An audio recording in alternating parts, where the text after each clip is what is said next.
Hey everyone. Tonight we're reimagining Little Red Riding Hood through the eyes of a wolf who's been terribly misunderstood. You might remember this tale differently from childhood, where the wolf plays the villain. But tonight, we'll discover what really happened that fateful day in the forest, told from the perspective of a gentle grey wolf just trying to live peacefully among the ancient trees. So, before you get comfortable, take a moment to like the video and subscribe. But only if you genuinely enjoy what I do here.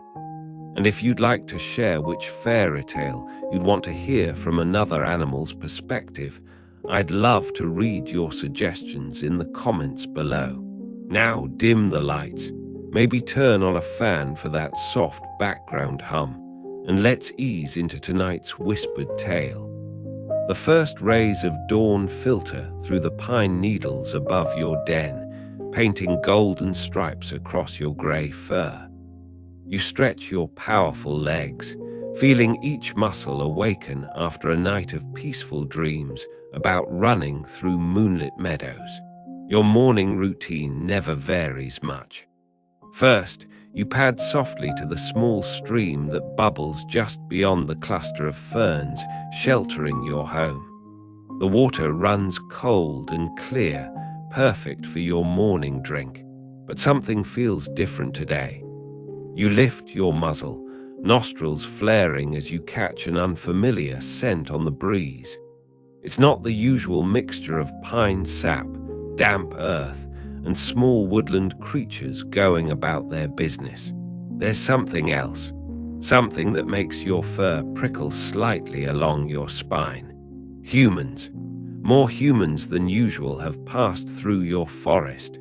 You've always been a cautious wolf, preferring the deep woods where few people venture. Your mother taught you well about keeping distance from the two-legged ones, not out of aggression, but out of wisdom. Misunderstandings between your kind and theirs rarely end well for wolves.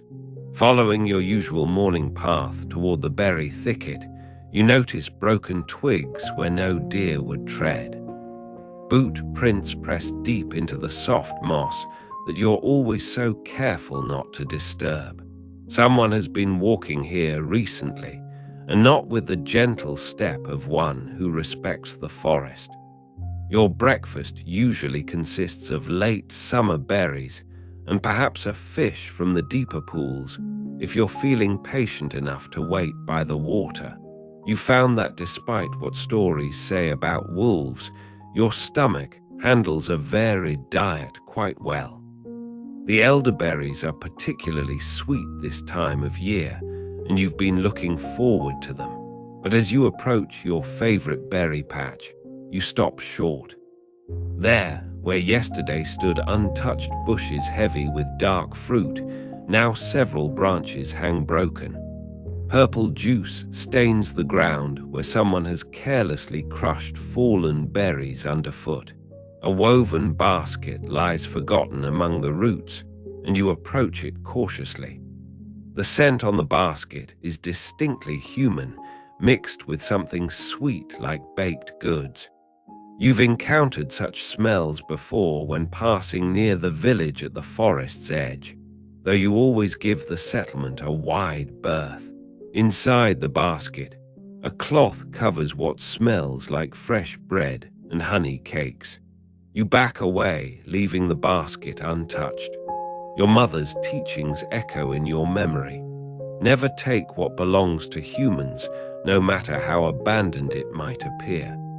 It only leads to trouble, to stories of thieving wolves that justify their fear and anger. Instead, you decide to alter your morning route.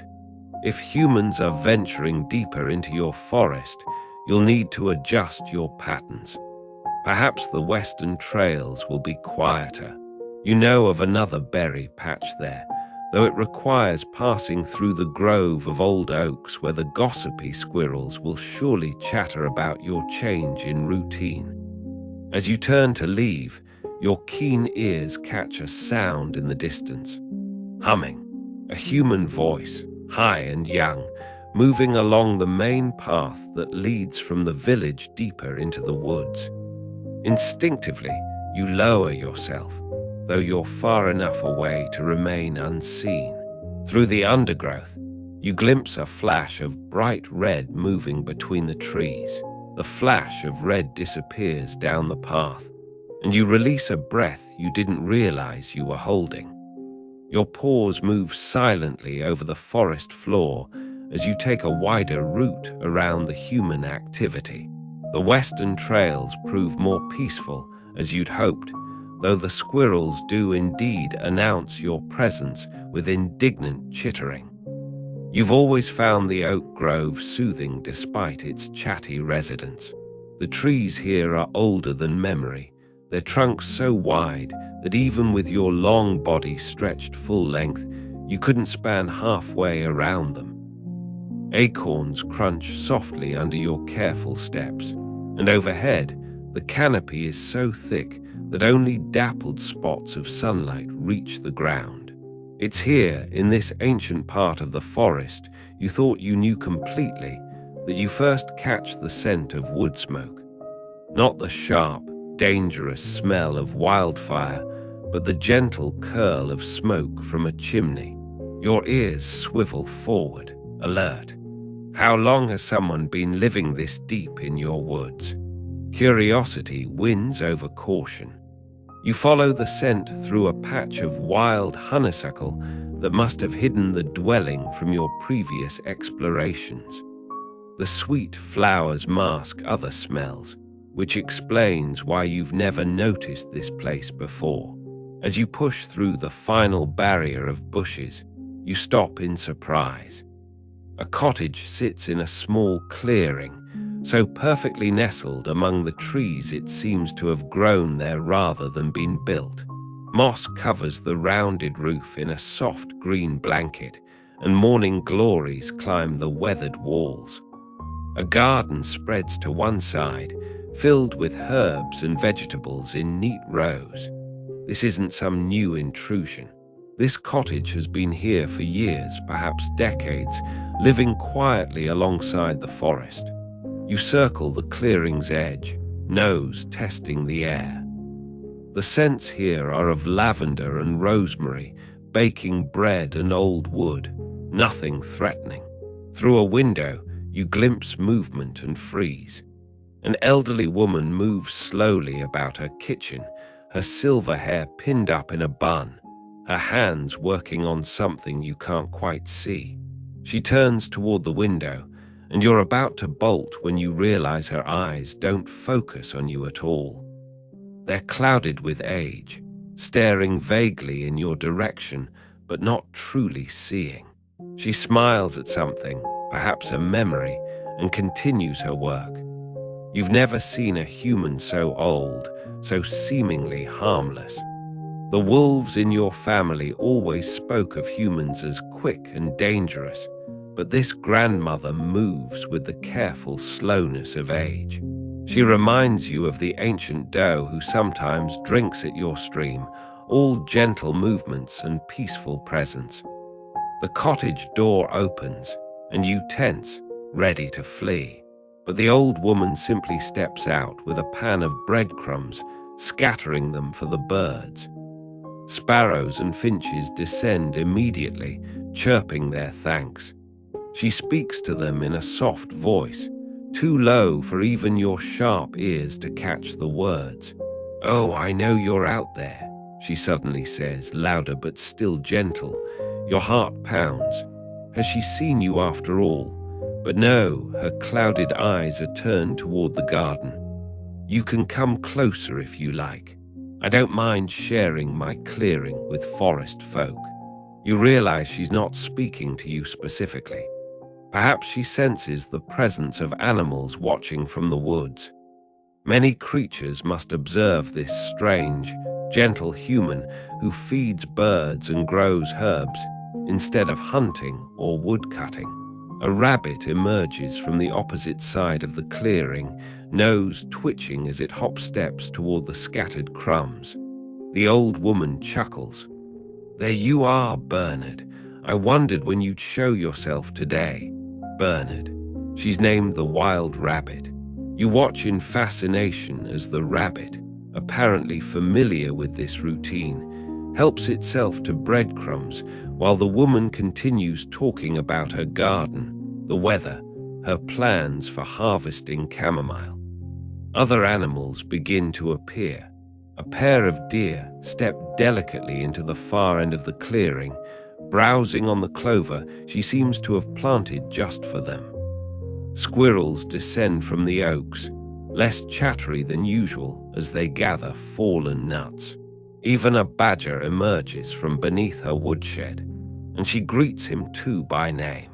This grandmother has created something remarkable here, a place where the boundary between human and forest blurs, where trust replaces fear. You find yourself taking an unconscious step forward before catching yourself. You're a wolf.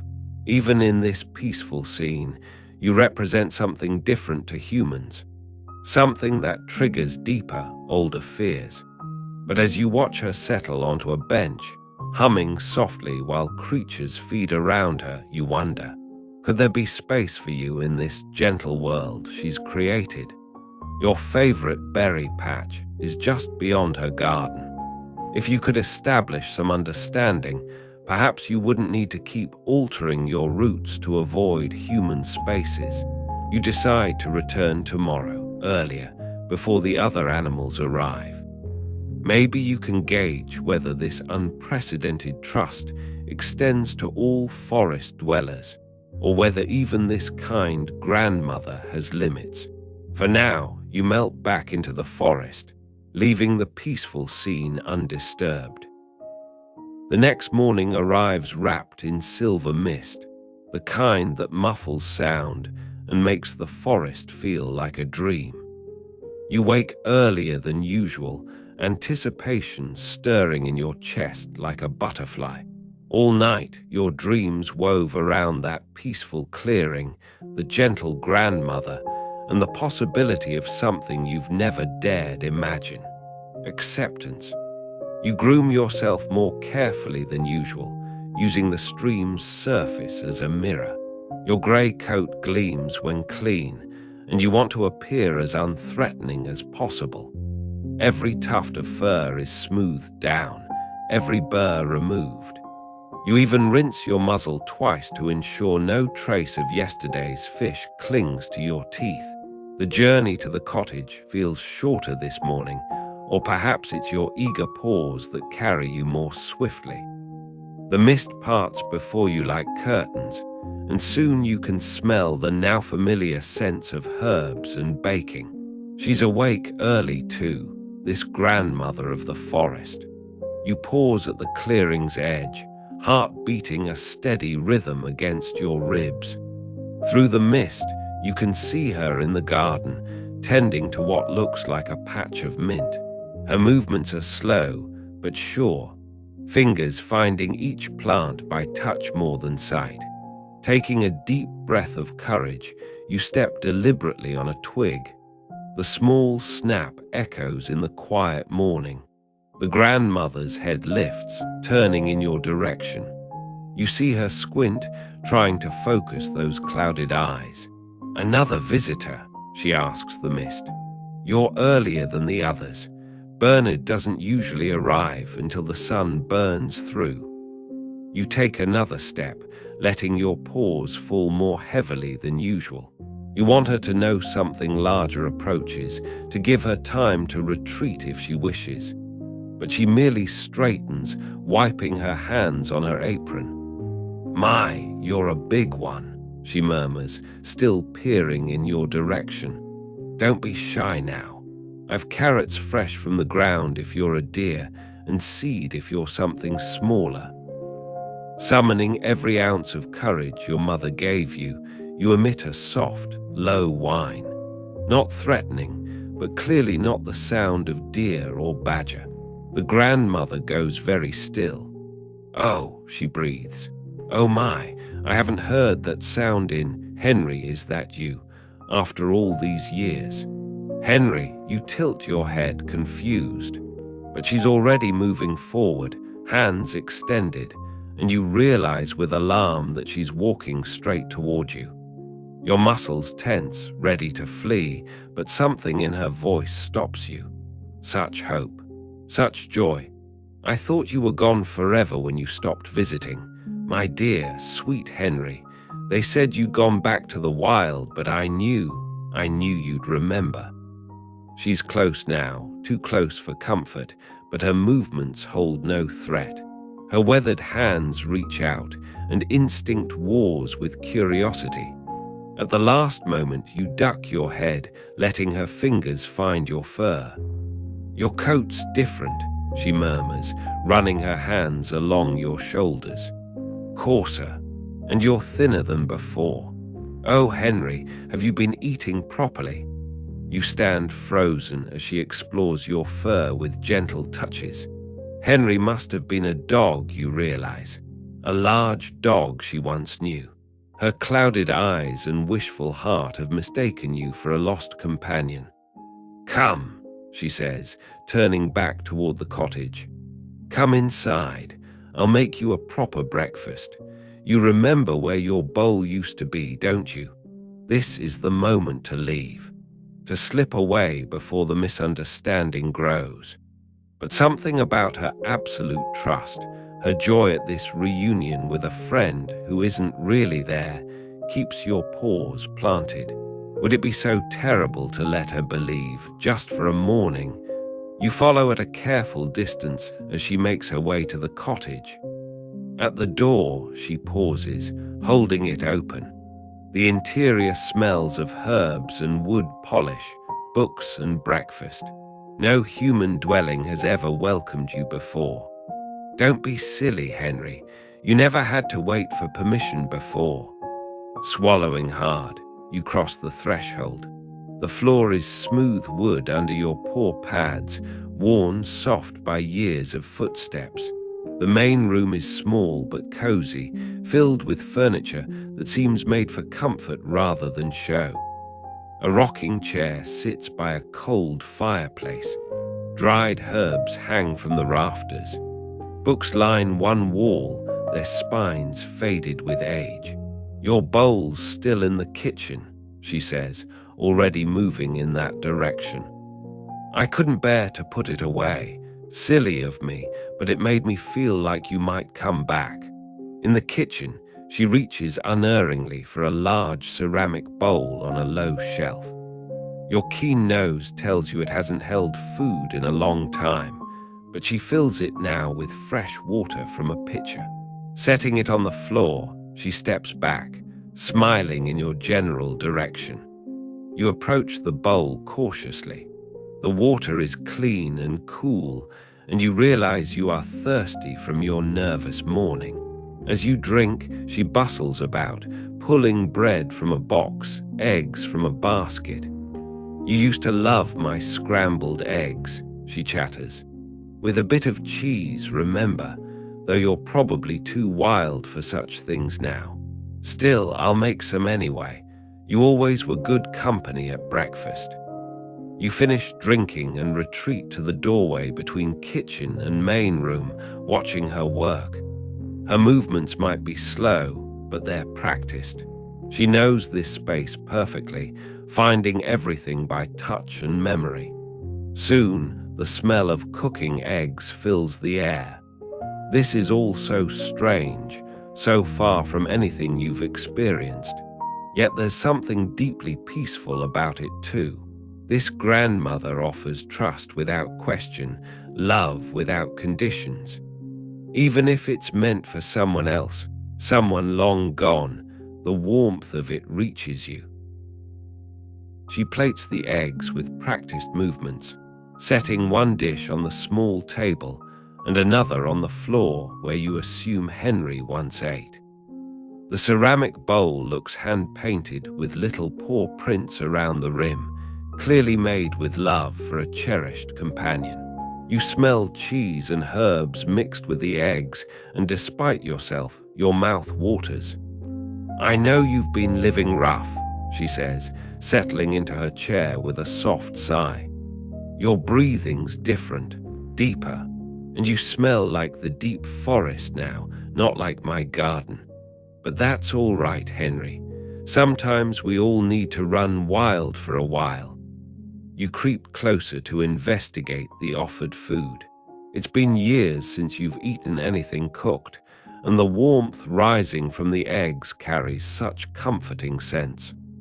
One careful lick tells you it's safe, delicious even. You eat slowly, trying to be neat, aware of her listening to every sound. Your table manners have slipped, she chuckles. You used to be so particular about not dropping anything on my clean floor. But then, I suppose wild dogs don't worry about such things. Your head snaps up at the word wolves. Did she almost say it? Does some part of her know? But she continues eating her own breakfast, humming between bites, and you return cautiously to the eggs. I should have looked for you, she continues after a while, when you disappeared that winter. But Marcus said you'd chosen to return to your own kind, and I thought maybe that was best. You were always too big for a cottage, really. Those long legs of yours needed more room to run than my little garden could provide. You finish the eggs and lick the bowl clean, a habit your mother would have scolded you for. But it feels right somehow, showing appreciation for this unexpected meal. The grandmother rises, reaching for your bowl with the certainty of routine. Would you like to see your old bed? I keep it in the parlor still. Couldn't bring myself to pack it away. She moves toward a room you hadn't noticed before, and curious despite yourself, you follow. The parlor is small and sunny, with large windows facing the garden. In one corner lies a bed that must have belonged to a very large dog indeed. It's made of thick wool blankets folded into a nest, big enough that you could curl up comfortably. Cedar chips tucked underneath keep it fresh smelling, even after years of emptiness. Go on, she encourages, sensing your hesitation. It's still yours.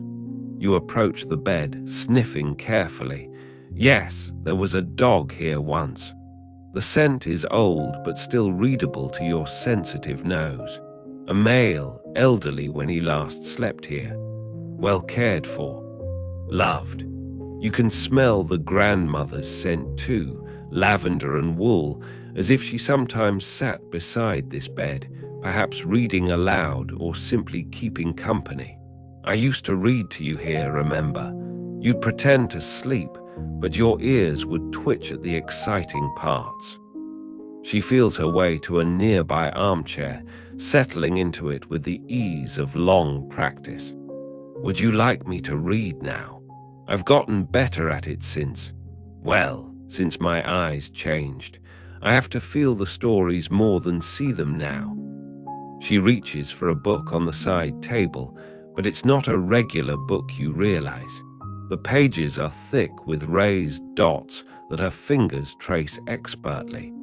You've never seen such a thing, this human adaptation to darkness. As she begins to read, her voice takes on a storytelling rhythm that makes your eyelids heavy. The tale is about a prince who gets lost in a forest and must find his way home with the help of woodland creatures. You find yourself sinking onto the big bed, just to rest for a moment. The wool is softer than your dense pine needles, and the grandmother's voice weaves around you like a warm blanket. The fox told him to follow the North Star, she reads, fingers dancing across the dots. But the prince didn't know which star that was. It's the constant one, said the fox. The one that doesn't dance with the others. Sometimes the most reliable guides are the ones that seem to stand still. How strange to be here, lying on a dog's bed, being read to by a grandmother who doesn't truly see you. Yet something about it feels like coming home to a place you've never been. Your mother used to tell you stories too, about the first wolves and how they learned to sing to the moon. Different stories, but the same feeling of safety in the telling. You're breathing easier now, the grandmother notes, pausing in her reading. You were always such a tense thing when you first came to me. Remember, someone had been unkind to you before. It took weeks before you'd relax like this. You wonder about Henry's story. Was he a stray who found sanctuary here? An abandoned pet who learned to trust again? In a way, you're walking in his footprints now, accepting the same unconditional kindness. I should tell you, she continues, returning to her raised dots, that my granddaughter is visiting today. Little Red, I call her, though she's not so little anymore. She's bringing me supplies from the village. You don't have to meet her if you're not ready. I know you were always shy with strangers. Your ears prick forward. A visitor, another human. The peaceful spell of the morning wavers as you remember why your kind usually avoids such encounters. But the grandmother seems unconcerned, still reading about the prince and his growing friendship with the forest. The prince in the story finds his way home just as your eyelids grow heavy. The grandmother closes her book with a satisfied sigh, fingers lingering on the final raised dots. You've been dozing lightly, but your ears track her every movement as she rises from her chair. Tea time, she announces. You never did join me for tea before, Henry. Always turned your nose up at it. But perhaps your tastes have changed in the wild. You stretch on the comfortable bed, joints popping softly. Through the parlor windows, you can see the sun has climbed higher, burning away the morning mist. The other animals have likely arrived in the garden by now, though none venture close to the cottage while you're inside. Following her back to the kitchen, you watch as she fills a kettle with practiced ease. Her hands know exactly where everything lives. The matches in their box by the stove, the tea tin on its special shelf, the cups hanging from hooks underneath. She moves through her blindness like you move through darkness, with absolute confidence in familiar territory. Chamomile today, I think, she muses. Soothing for both of us. You seem calmer than when you arrived, but there's still tension in your breathing. Are you worried about meeting Red? She sets the kettle on the stove and turns to face your general direction. Her clouded eyes hold such kindness that you find yourself whining softly in response. Yes, you are worried. This gentle morning has been perfect, but adding another human changes everything. She's a good girl, the grandmother continues, arranging tea things on a tray. Spirited, perhaps a bit too quick to judge, but her heart's in the right place. She worries about me living alone out here. Doesn't understand that I'm never truly alone, not with all my forest visitors. The kettle begins its soft whistle, and she pours water over dried flowers in a large teapot. The scent of chamomile fills the kitchen, mingling with the lingering smell of eggs and herbs. She prepares 2 cups, then pauses, chuckling at herself. Listen to me, making tea for a dog. Well, why not? We're both different than we used to be. She sets 1 cup on the table and, to your surprise, pours the other into a wide, shallow bowl that she places on the floor. There, in case you'd like to try. You approach the bowl cautiously. The liquid is pale gold, steaming gently, smelling of summer meadows. 1 careful lap tells you it's still too hot, but the taste is pleasant, nothing like the bitter herbs your mother sometimes ate for medicine. This is comfort in liquid form. I have biscuits too, she says, settling at the table with her own cup. Made them yesterday. Honey and oats, your favorite, or they used to be. She retrieves a tin from the counter, opening it to reveal golden rounds that smell of sweetness and grain. Taking one, she breaks it in half, eating one piece and offering the other in your direction. You take it gently from her fingers, careful not to let your teeth touch her skin. The biscuit crumbles on your tongue, releasing flavors you'd forgotten existed. Your teeth feel different, she observes calmly. Longer, sharper. The wild has changed you more than just your coat, hasn't it? For a moment, neither of you moves. Has she realized? Your heart pounds as you wait for fear to enter her voice, for the peaceful morning to shatter. But she simply takes another sip of tea, humming thoughtfully. I suppose we all become what we need to be, she continues. You needed to be wild for a while, maybe forever. That's all right, Henry. Love doesn't require you to stay the same. It just requires you to stay kind. Relief floods through you like warm honey. She knows something is different but chooses trust over fear. You return to your cooling tea, lapping at it gratefully while she dunks another biscuit in her cup. Red should be here within the hour, she mentions casually. She follows the main path from the village, takes her about that long with her basket. She brings me supplies I can't grow myself, flour, salt, village news. In return, I send back herbs and preserves for her mother. You've finished your tea now, feeling wonderfully warm and drowsy. The morning has been full of more new experiences than you usually encounter in a month. Part of you wants to leave before this red arrives, to preserve this perfect interlude. But a larger part, a braver part, wants to see if the grandmother's acceptance might extend to others. You don't have to decide yet, she says, reading your stillness. There's time. Would you like to see the garden properly? I know you saw it yesterday. Yes, I felt you watching. These old bones still sense when kind eyes are on them. She rises, moving toward the back door that opens directly onto her herb garden.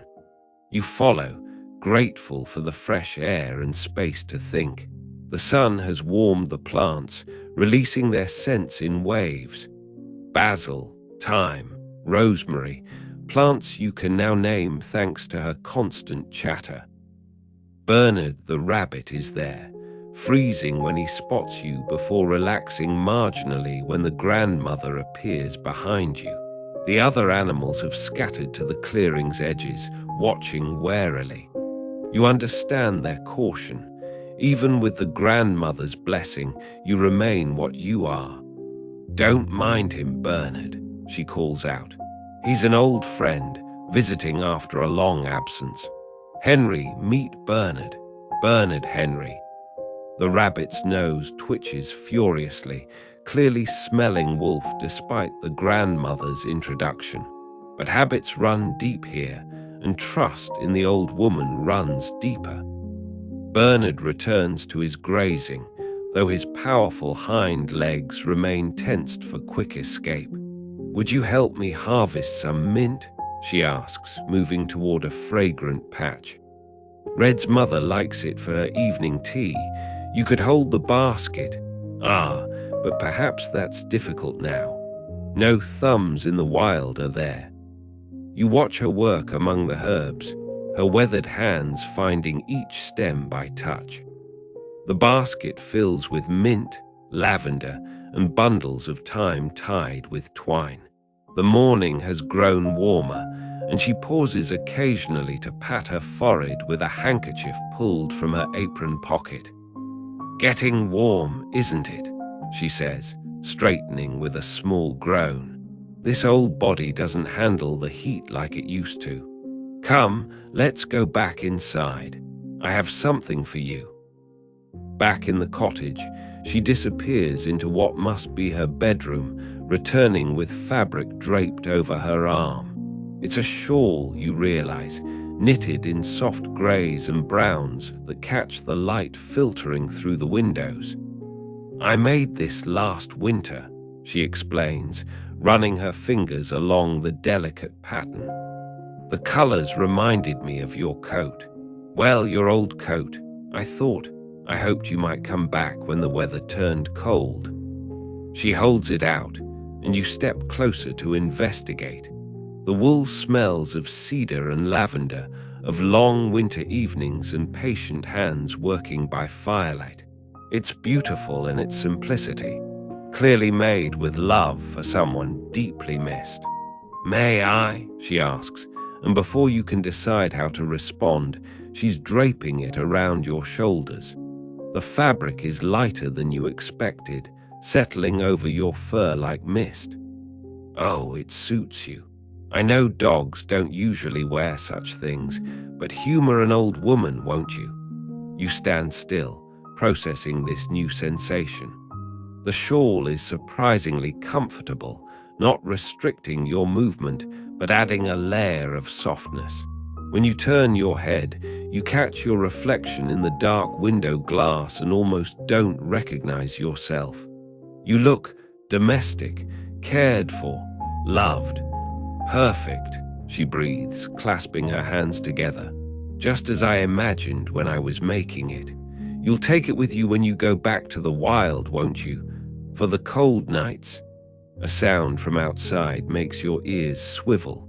Footsteps on the forest path, lighter than a man's but purposeful.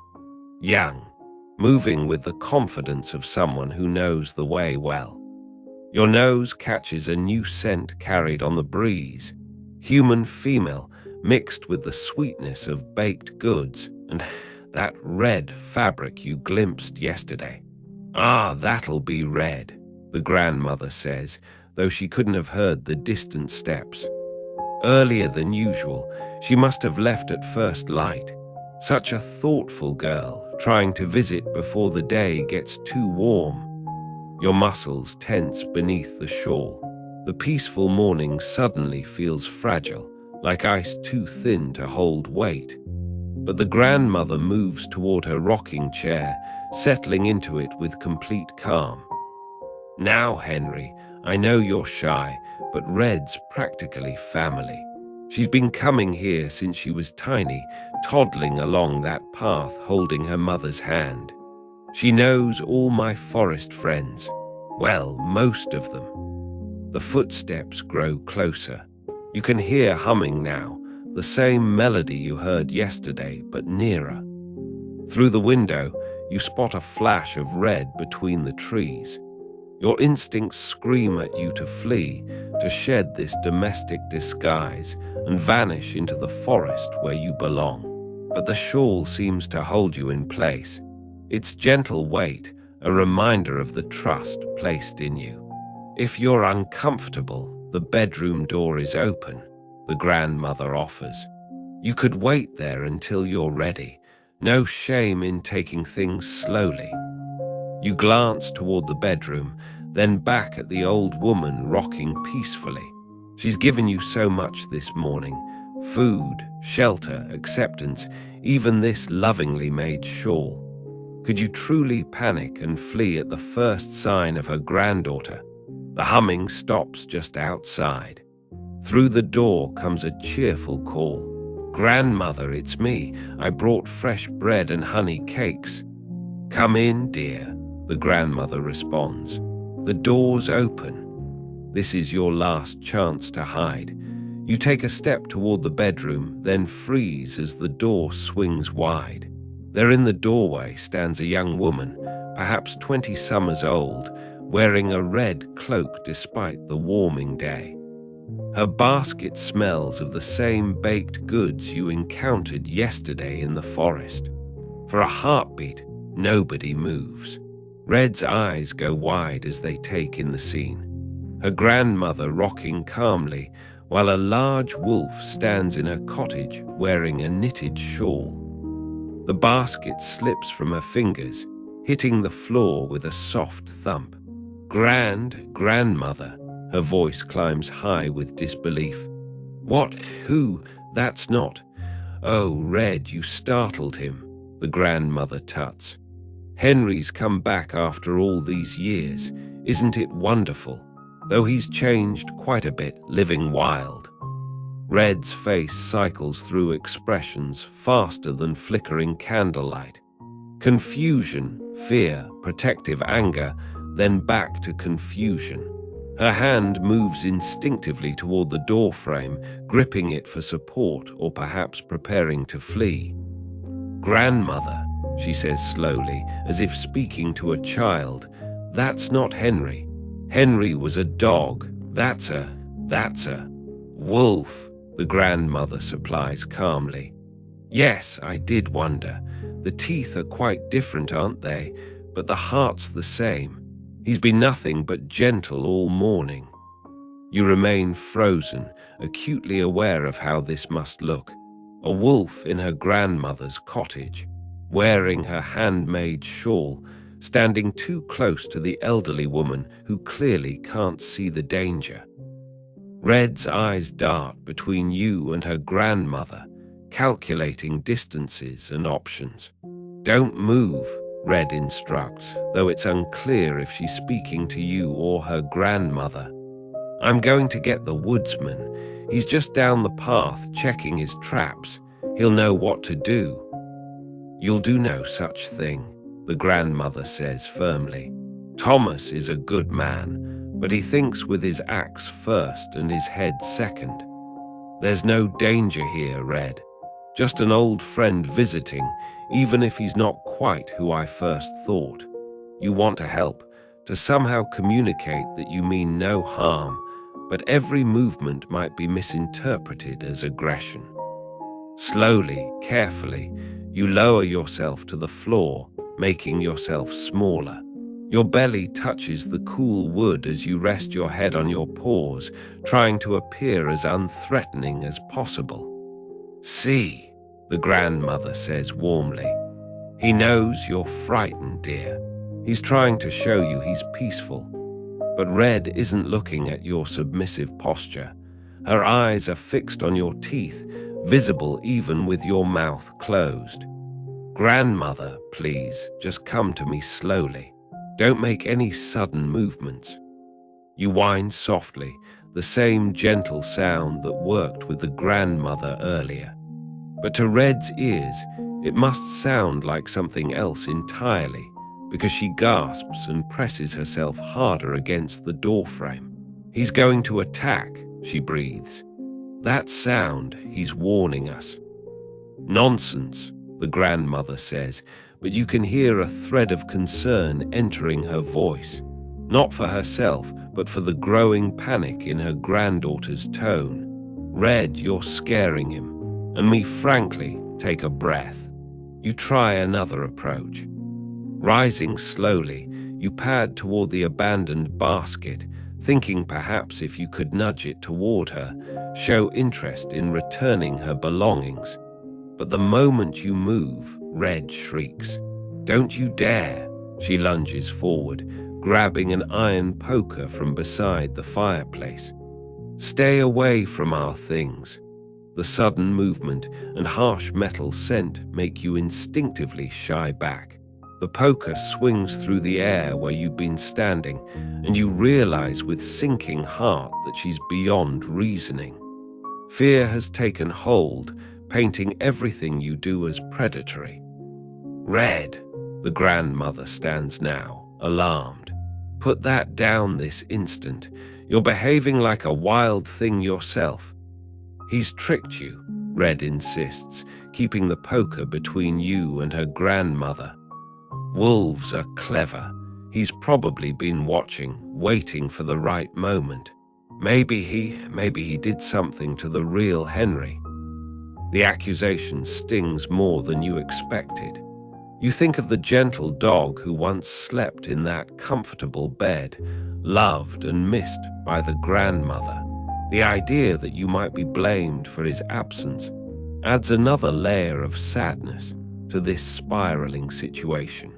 You back toward the parlor doorway, trying to give Red space to calm down, but she interprets this as strategic positioning.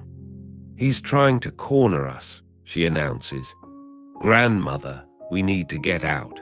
"Now, I will do no such thing," the grandmother declares, standing her ground. "This is my home, and he is my guest. If you cannot be civil, then perhaps you should leave."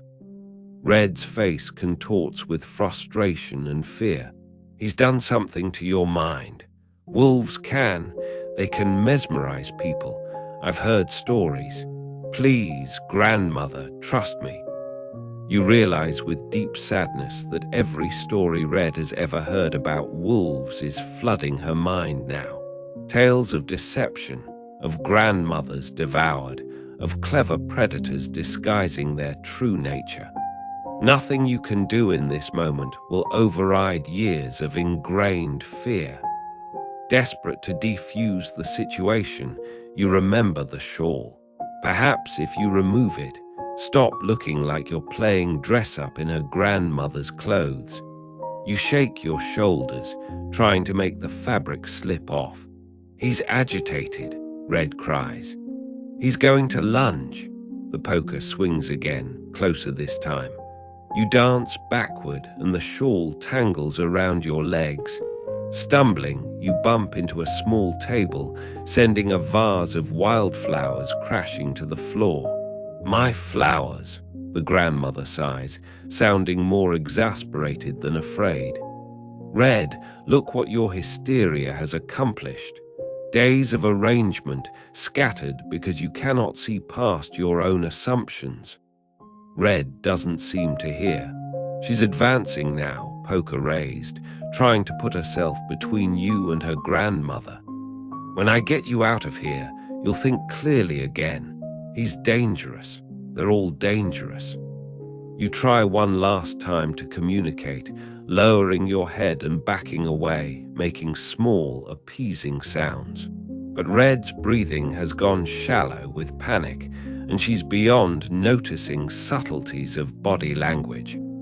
"The woodsman will know what to do," she repeats like a mantra. "He deals with problem wolves. He'll fix this."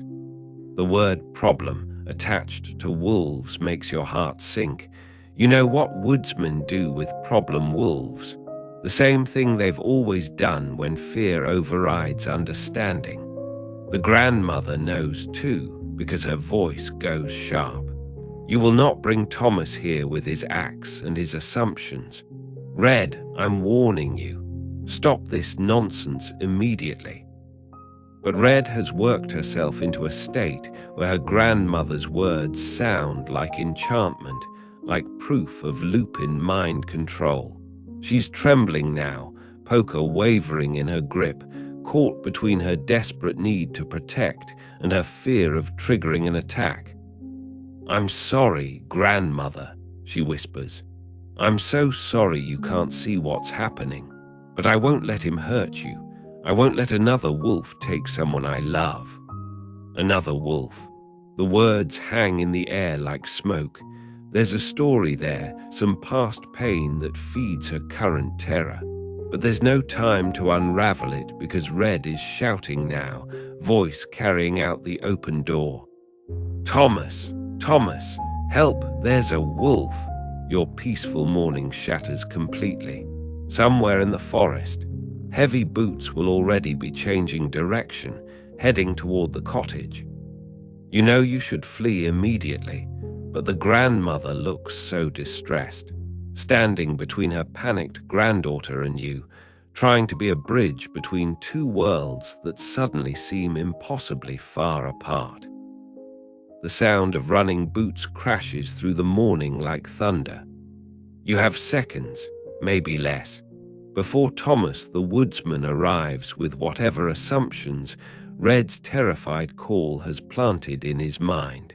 The cottage suddenly feels unbearably small, walls closing in like a trap. "Under the table," the grandmother hisses urgently, surprising both you and Red.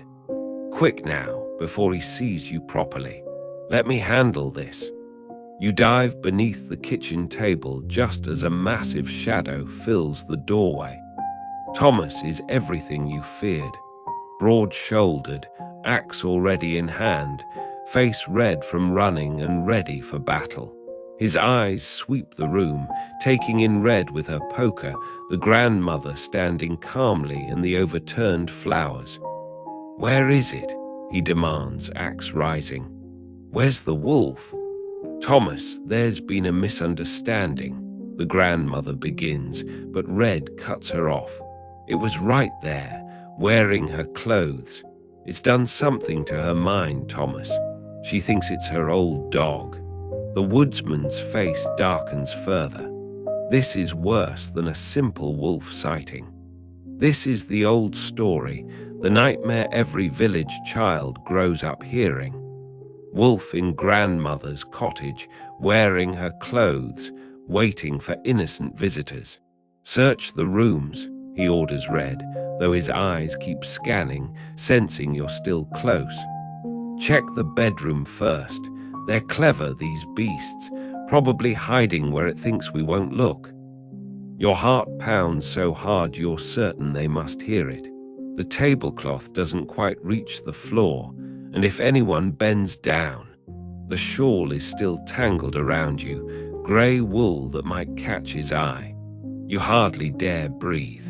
"Thomas, stop this immediately," the grandmother commands, using a tone you haven't heard before. It carries authority, the voice of someone used to being obeyed. "There is no danger here except what you've brought with your axe and your assumptions." "With respect, ma'am, you can't see proper anymore," Thomas says, though he does pause. "Wolves are tricky. It might have been coming here for weeks, gaining your trust, waiting for the right moment. The only thing that's been waiting is my patience," she snaps back. "And it's wearing thin. Put down that axe before you hurt someone." Red emerges from the bedroom, shaking her head. "Not there. Maybe it went out the back." "I didn't hear the back door," Thomas muses. "It's still here somewhere. I can smell it." You press yourself flatter against the floor. The irony isn't lost on you. You who have spent your life avoiding human stories are now trapped inside one, playing out the very scene that made humans fear your kind. "What you smell is wet dog," the grandmother lies smoothly. "I had a visitor this morning, yes, but he left hours ago, long before Red arrived. She saw shadows and let her imagination run wild." "Grandmother," Red protests. "That's not true. I saw it clearly. Grey fur, yellow eyes, those teeth. You saw what you expected to see," the grandmother interrupts. "A large dog in poor light became a wolf in your frightened mind. How many times have I told you not to let those old stories rule your thoughts?" Thomas lowers his axe slightly, uncertainty creeping in. The grandmother sounds so rational, so sure, but Red grabs his arm, desperate. She called it Henry, her old dog, but it answered to the name. What wolf would know to answer to a pet's name unless it had done something to learn it? The implication hangs heavy. In the stories, wolves don't just attack, they study, they plan, they replace. You want to whimper at the unfairness of it all, but even the tiniest sound now would bring that axe down. "Oh," the grandmother says dryly. "A lonely old woman called a visiting stray by her lost pet's name, and a hungry animal responded to the promise of food. Really, Red, which is more likely?" Thomas shifts his weight, torn. His job is to protect, but he clearly respects the grandmother. The axe wavers between ready and resting. "Let me search properly," he decides, "just to be safe. If there's nothing here, no harm done. But if there is, you'll terrify a harmless creature that's already frightened half to death by all this shouting," the grandmother finishes. "I won't have bloodshed in my home, Thomas. Not over imagination and fear." "It's not imagination," Red insists, but her voice cracks. Doubt is creeping in. Did she really see what she thought she saw? The morning light is brighter now, making shadows less mysterious. I know what I saw. Do you? The grandmother asks gently. Or do you know what you feared to see? There's a difference, my dear. You can see Thomas's boots from your hiding spot, worn leather caked with mud. He takes a step toward the table, and you tense every muscle, ready to bolt if discovered. But then he stops, sighing heavily. Show me where it was standing, he tells Red. Exactly where? Red points to the spot near the grandmother's chair where you'd stood wearing the shawl. Thomas kneels, examining the floor with a tracker's eye. His fingers trace the wooden boards. There's scratches, he admits reluctantly. Like from claws, but they're old, been here a while. Henry had terrible nails in his last years, the grandmother supplies. Never would let me trim them properly, said it hurt his poor old paws. Thomas stands, rubbing his neck. The immediate danger seems to be passing, but you can tell he's not fully convinced. Men like him don't abandon hunts easily. I'll check around outside, he declares. Look for tracks, scat, signs of denning nearby. If there's a wolf coming this close to human dwelling, it needs to be dealt with. Can't have them losing their natural fear. You'll do what you must, the grandmother sighs, but you'll find nothing except the usual fox trails and deer paths. This is all a great fuss over nothing. Thomas's heavy boots thump toward the door, each step a small relief. Keep the doors locked, he instructs. I'll circle the property, check the usual spots. If it's been visiting regular, there'll be signs. The front door closes with a decisive click, and you hear him move around to the garden, his voice calling out occasionally as he searches. Red hasn't moved from her defensive position, poker still in hand, though it hangs lower now. The cottage feels smaller with just the three of you and all this unspoken tension. Put that down before you hurt yourself, the grandmother says wearily. And sit, you're shaking like a leaf. I'm not shaking, Red protests, but she does set the poker aside, sinking into a chair. Grandmother, I know what I saw. It couldn't have been Henry, the grandmother supplies. No, it wasn't. Henry passed 3 winters ago. I should have told you, but it hurt too much to speak of it. You hear Red's sharp intake of breath. Then what? A visitor, one who needed kindness more than judgment. The grandmother moves slowly to her rocking chair, settling with a soft groan. The forest has taught me many things since my eyes dimmed, Red. Mainly that we see clearest when we stop looking with fear. From your cramped position, you can glimpse Red's boots tapping anxiously against the floor. The shawl has worked loose, pooling around you like a grey puddle. You long to stretch, to breathe freely, but Thomas's voice still carries from the garden. Found something by the berry patch, he calls. Large prints, but they're at least a day old. You see, Red says, it has been stalking around here. Or passing through as creatures do, the grandmother counters. This forest doesn't belong to us alone, Red. We share it, whether we acknowledge that or not. Red is quiet for a moment. When she speaks again, her voice is smaller. Mother says you've gotten too trusting out here alone. That isolation makes people strange. And I say fear makes people cruel, the grandmother replies. Which would you rather be, strange or cruel? You shift slightly, trying to ease a cramp in your hind leg. The movement makes the smallest sound, and both women freeze. Red's hand twitches toward the poker. Just the house settling, the grandmother says quickly. Old wood complains in the heat. but Red is staring at the table now, really looking.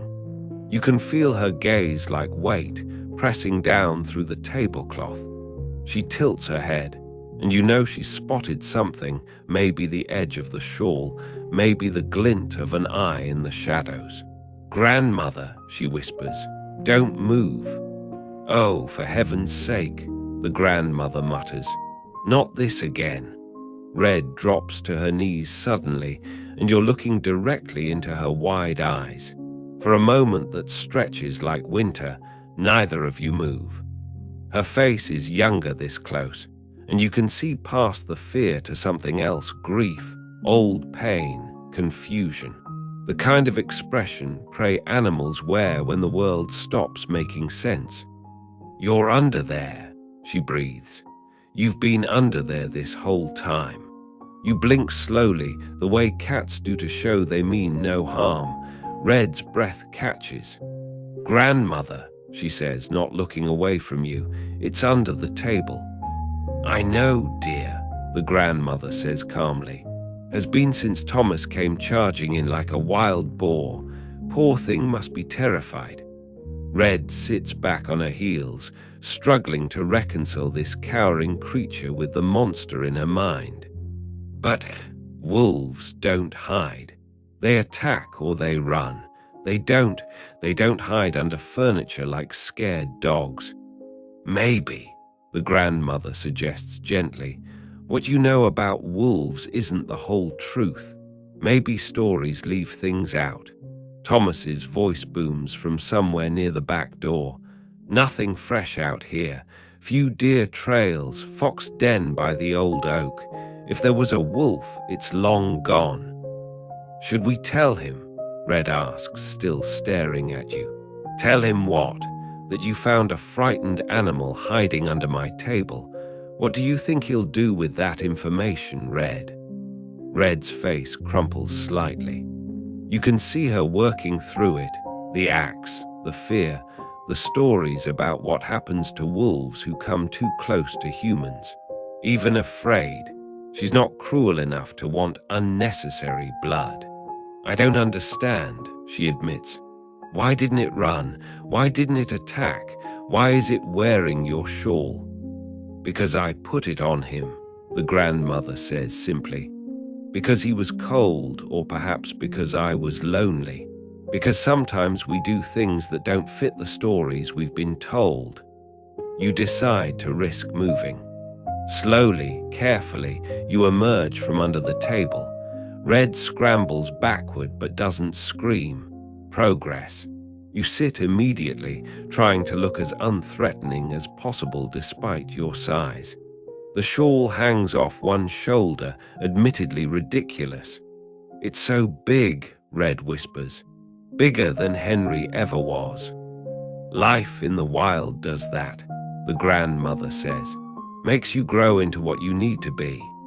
Red's hand trembles as she reaches for something, not the poker, but her fallen basket. "The honey cakes," she says faintly. "They're probably crushed now." It's such a mundane worry in the middle of this fairy tale, gone wrong, that you can't help the soft waft of air that escapes you, almost like a laugh. Red's eyes snap to yours. Did it just laugh at you? Possibly. You should see yourself, dear. All that terror over a lonely soul who just wanted breakfast and a story. Thomas's boots approach the front door again. "I'm heading back to check the north paths. You sure you're all right in there?" Red looks at you, at her grandmother, at the door. A choice hangs in the air like morning mist. Tell Thomas the truth and watch this strange peace shatter, or step into a different story than the one she's always known. "We're fine, Thomas," Red calls out, her voice steadier than you expected. "Just cleaning up the spilled flowers." "Right then, I'll do a full perimeter. Any trouble, you holler." His footsteps fade northward, and Red exhales slowly, still watching you with those conflicted eyes. The grandmother rocks gently in her chair, a small smile playing at her lips. Well done, dear. That took courage. I haven't done anything yet, Red murmurs. I just didn't. There's a difference. You remain perfectly still, letting Red process this moment at her own pace. The morning sun slants through the windows now, painting golden rectangles on the floor. Dust motes dance in the beams like tiny celebrating spirits. The cottage feels calmer now, though tension still hums beneath the surface like a river under ice. I need to understand, Red says finally. Grandmother, please. The whole truth, not stories or half answers. Why is there a wolf in your cottage? The grandmother sighs, fingers finding the arms of her rocking chair. The truth isn't as dramatic as you might hope. Yesterday morning, I was working in the garden when I sensed someone watching. You know how it feels, that prickle of attention on your skin. You remember that moment, your careful observation from the forest edge, trying to understand this strange human who fed wild creatures. I called out, she continues. Said visitors were welcome. I meant it for whatever shy creature lurked in the shadows. This morning, very early, I heard careful footsteps, heavier than Bernard, lighter than the deer. When I opened the door, there stood a wolf, Red finishes. A magnificent creature, yes, but also something else. You should have seen the hope in those eyes, Red, the careful way they approached, like someone approaching a shrine.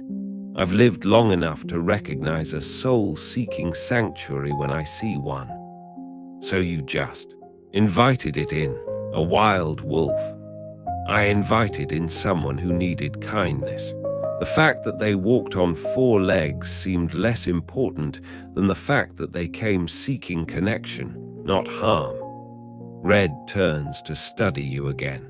You meet her gaze steadily, trying to show her what her grandmother saw, not a predator, but a fellow creature navigating a complicated world.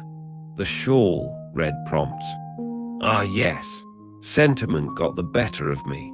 You know, I knitted that for Henry, hoping for a reunion that could never come. When our friend here accepted it so graciously, it felt like closing a circle. Henry's memory blessing a new friendship. But you called it Henry, made it eggs, treated it like family. Yes, because that's what loneliness does, Red. It makes us reach across impossible divides. And sometimes, blessedly, something reaches back. Red shifts and you tense, but she's only adjusting to sit more comfortably on the floor.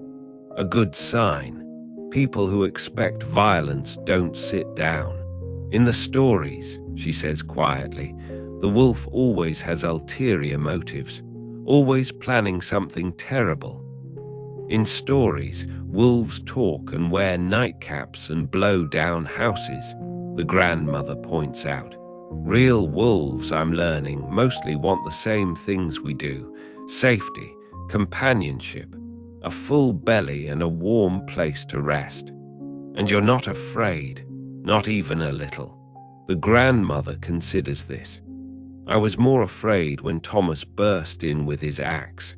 Violence breeds violence, Red, but gentleness, that breeds gentleness too.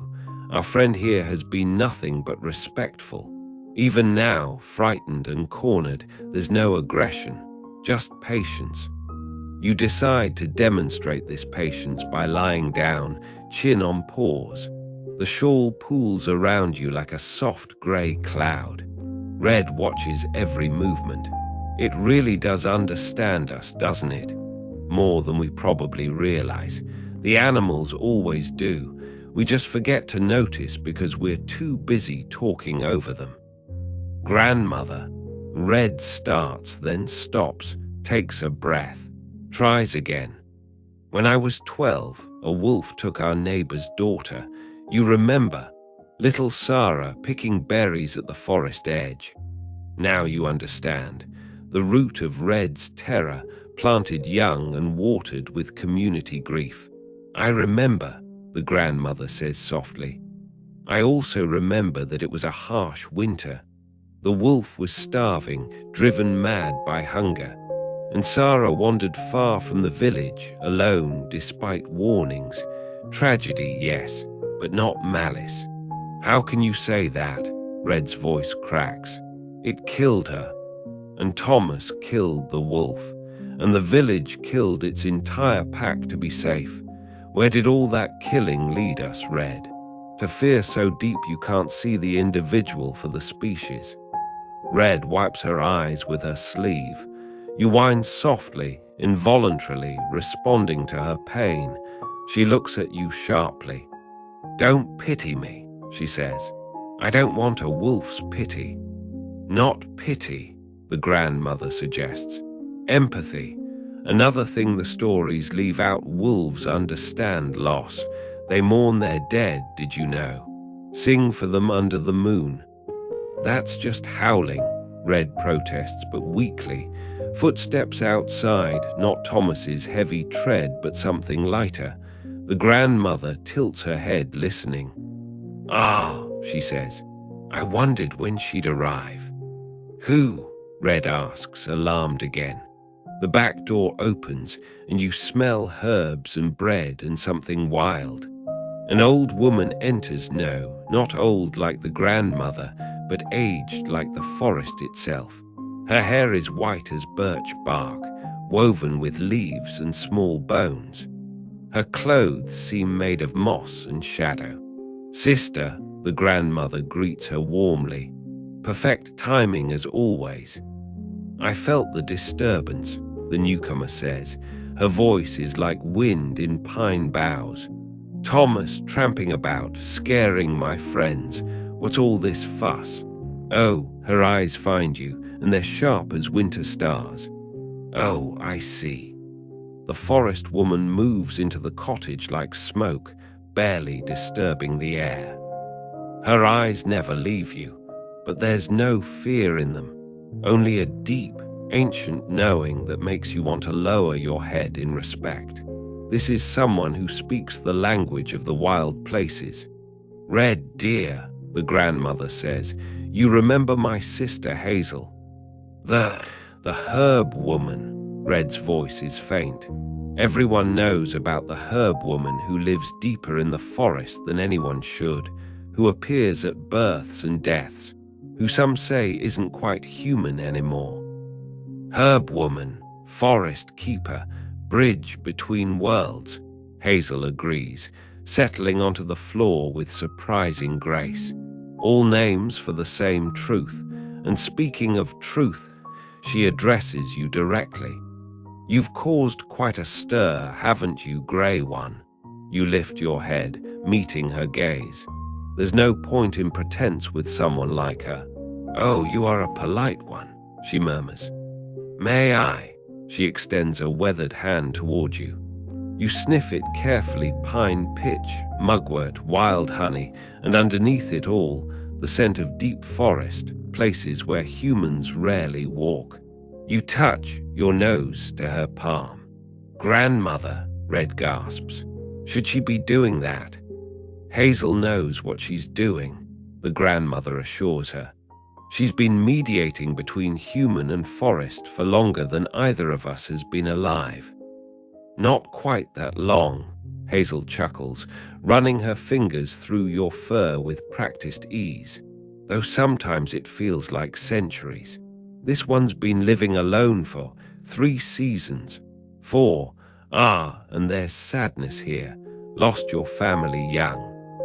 You close your eyes as her fingers find the exact spot behind your ears that your mother used to nuzzle. How does she know these things?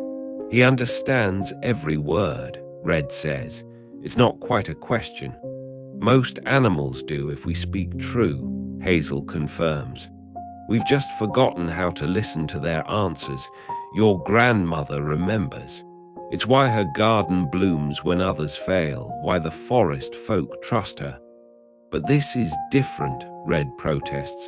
This is a wolf in her house, wearing her clothes. Wearing her gift, Hazel corrects gently. There's a difference. One is disguise, the other is acceptance. Which do you see here? Red looks at you again, really looks. The shawl has shifted, now draped like a cape across your back. It does look rather noble, she admits reluctantly. Like something from the old stories. The good ones, I mean, before they all became warnings. Ah, you remember those, Hazel says, pleased. The tales where wolves guided lost children home, where they shared their kills with starving travelers, before fear rewrote everything. Thomas will be back soon, Red warns. He won't understand any of this. He'll see a threat to be eliminated. Thomas sees what he expects to see, Hazel says. Most people do. But you, Red, you have a choice. You can see an old story playing out, or you can see what's really here. A lonely soul who found welcome in your grandmother's kindness. The grandmother has been quiet, rocking gently, but now she speaks. Red, do you remember what I used to tell you about Henry, how he came to me? You found him hurt by the roadside. Someone had beaten him, left him to die. And what did I do? You brought him home, nursed him back to health, even though everyone said he was too big, too wild-looking, possibly dangerous. And was he? Red's face softens. No, he was the gentlest dog I ever knew. He let me ride on his back when I was small. He'd guard my cradle when I napped here. Trust earned, not demanded, the grandmother says. Kindness given without conditions. That's what heals the wounded, whether they walk on 2 legs or 4. Hazel stands, brushing off her strange garments. The question now is what happens next. Thomas is thorough. He'll circle back this way within the hour. And you, grey friend, need to decide. The forest is safe but lonely. This cottage offers companionship but complications. You look between the 3 women, the grandmother who offers unconditional acceptance, Red who wavers between fear and fascination, and Hazel who bridges both worlds. The choice feels larger than just this morning, larger than your own story. There's another way, Hazel continues, seeing your hesitation. Not fully wild, not fully tame, the old way where the boundaries blur. She turns to Red. Your grandmother's cottage has always been such a place. A threshold. That's why you learned both human and forest wisdom here as a child. I did love those summers, Red admits. Before I learned to be afraid. Fear has its place, Hazel acknowledges, but so does wonder, so does trust, so does the magic of connection across difference. A sound outside, Thomas returning. His whistle carries on the wind, the casual sound of a man who's found nothing alarming. Yet, quickly now, Hazel says. Decisions must be made. Red, will you hold to fear or step into something larger? Red looks at you one more time. You see her wrestling with years of stories, with community trauma, with a voice that says danger when she looks at your teeth. But you also see the child who once played in these woods fearlessly, who believed in good magic. The shawl, she says suddenly. May I adjust it? It's slipping off. The question hangs like a bridge across a chasm. To let her close, to trust her hands near your throat, it's not a small thing for either of you. But you sense this is the moment where stories change, where new tales begin. You stand slowly and pad toward her, stopping just within reach. Her hand trembles as she extends it, not to pet but to straighten the shawl across your shoulders. Her fingers barely graze your fur, but it's enough. A connection made. There, she breathes. Now you look proper, like you belong here. Thomas's whistle grows louder, and you hear his boots on the garden path. Hazel moves toward the back door with purpose, while Red helps her grandmother to her feet. You stand uncertain in the middle of the cottage, wearing the gift of a shawl and the weight of trust newly given. "Follow my lead," the grandmother instructs, squeezing Red's hand. "And remember, truth can wear many faces." The front door opens, and Thomas fills the frame, axe now resting casually on his shoulder. His eyes sweep the room, taking in the gathered women and pausing on you. For a heartbeat, nobody moves. "Well," he says slowly, "that's not what I expected to find." "Thomas," Hazel greets him calmly, "how nice of you to check on my sister. Did you find any wolves on your patrol?" "Not a trace," he admits, still staring at you. "But this seems to be, my new companion," the grandmother supplies smoothly. "A wolf dog hybrid, we think. Hazel brought him from the deep forest. Too tame for the wild, too wild for the village." Thomas lowers his axe, confusion clear on his face. "But Red said—" "I was startled," Red interrupts, her voice growing stronger. "The morning light, the size of him, I let childhood fears speak louder than sense. I'm sorry for the fuss." You play your part, sitting calmly, letting the shawl mark you as something between wild and domestic. Thomas approaches cautiously, and you hold still as he extends his hand. His calloused fingers brush your head briefly. "Wolf dog, you say?" He looks to Hazel, who nods sagely. "They're rare, unpredictable, some say." "All the best souls are," the grandmother says. "Predictability is overrated, don't you think?" Thomas grunts, not entirely convinced but no longer seeing immediate danger. "Still, something this size, this wild, you sure it's safe?" "Safe is relative," Hazel says. "Is your axe safe? Is the forest safe? Is loneliness safe? We all carry potential for harm and healing both. The question is which we choose to nurture." "Philosophy before noon makes my head hurt," Thomas complains, but his posture has relaxed. "You'll keep an eye on things, make sure he stays manageable.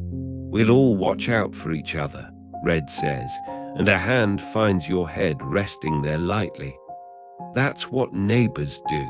Thomas finally cracks a smile.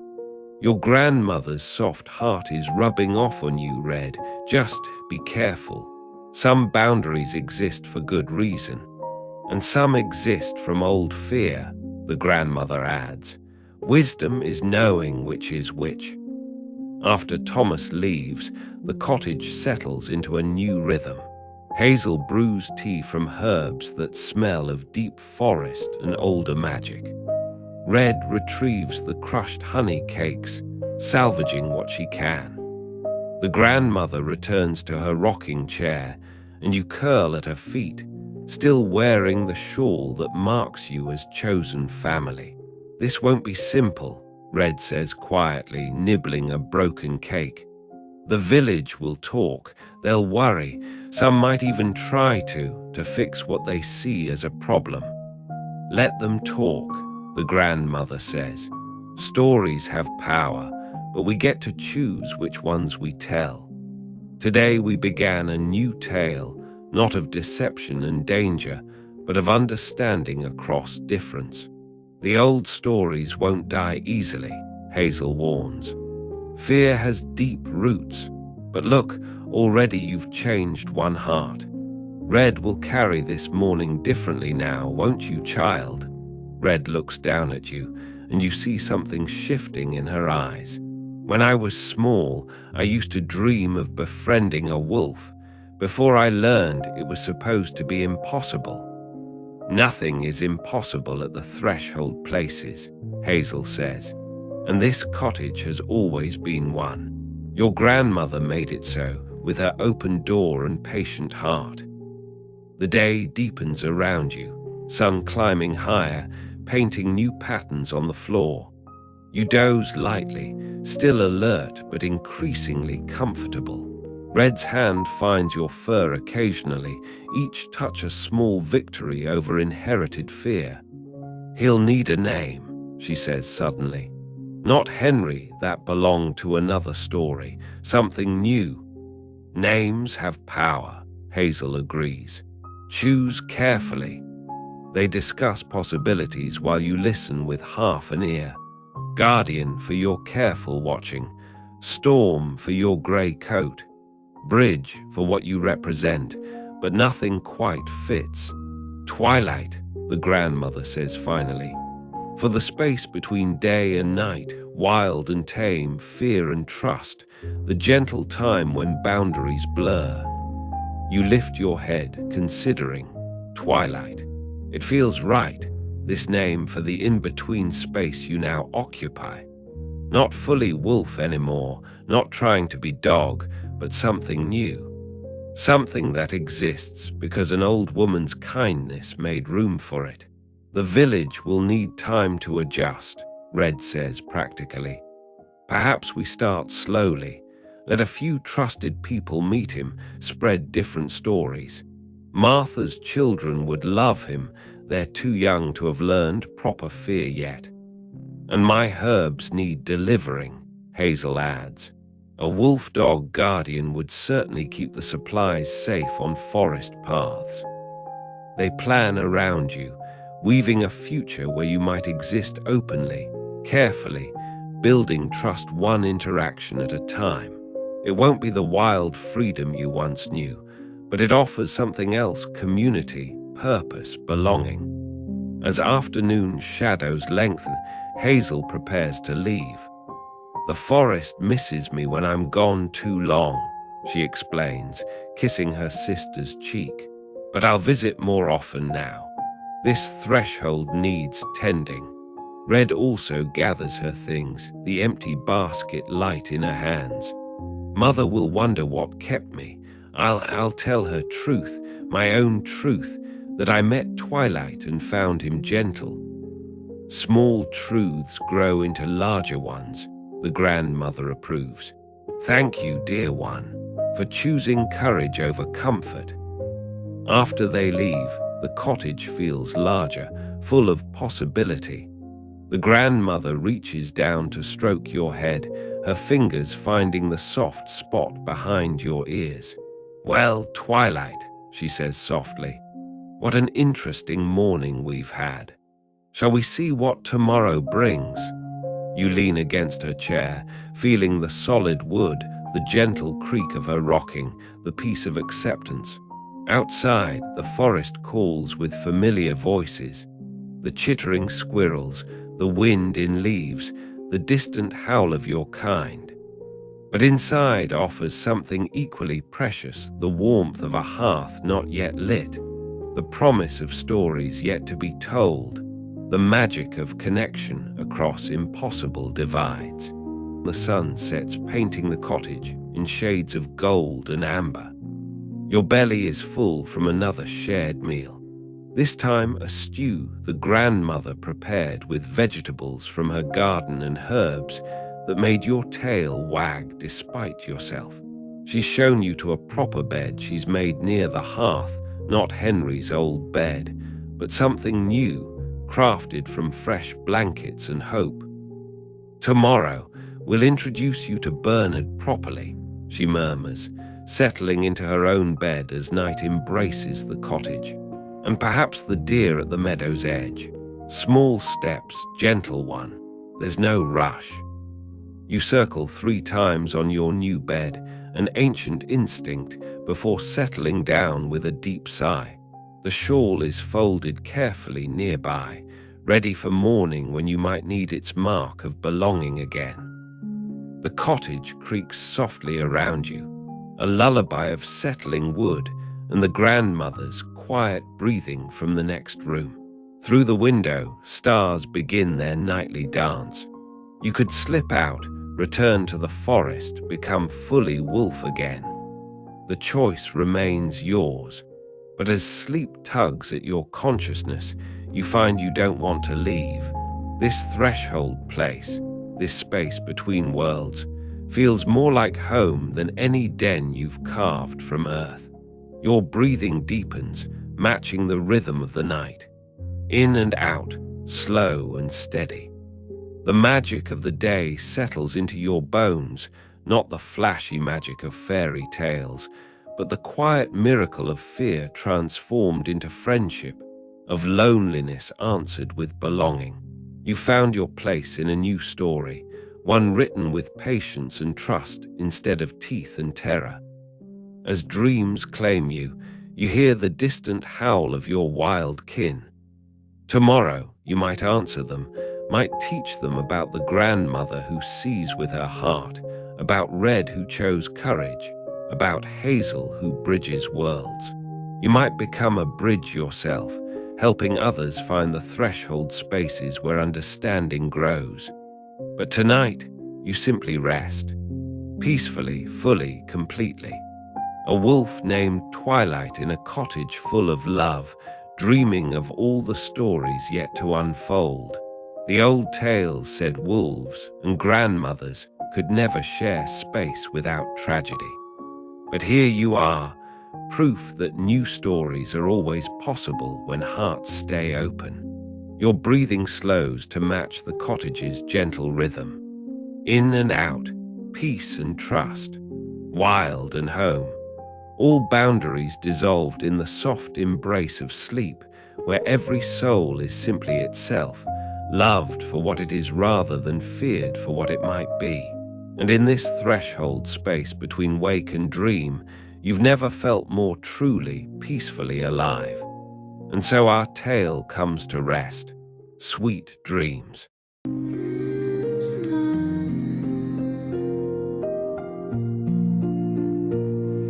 Sleep, sweet, drift away.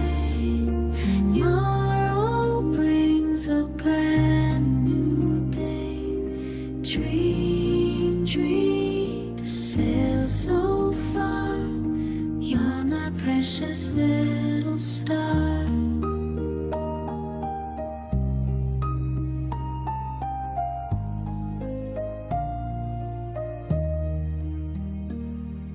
Shh.